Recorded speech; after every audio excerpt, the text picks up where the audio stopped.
Hello, my name is Bob Landers. I am working in conjunction with Luigi Village to create a code that will access the information of a car dealership and display any information that you're looking for.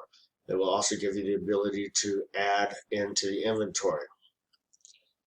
We have a public sector here of our class, which these are pointing to mutators. And what will happen is it'll bring those values into the private sector, which is right here, and store those values so that it can retrieve that particular information that you're looking for. Right here, we have our variables that are initialized so that we can use them. If they're not initialized, they just will not work.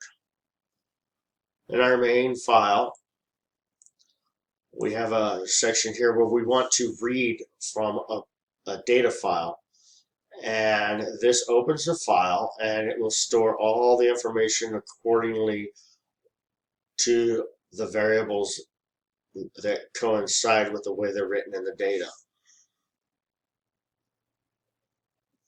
On this statement, what we're doing is this is basically a test right here to make sure that our program is accepting the information and displaying it properly. We set it up with a switch which will bring back the information for each case.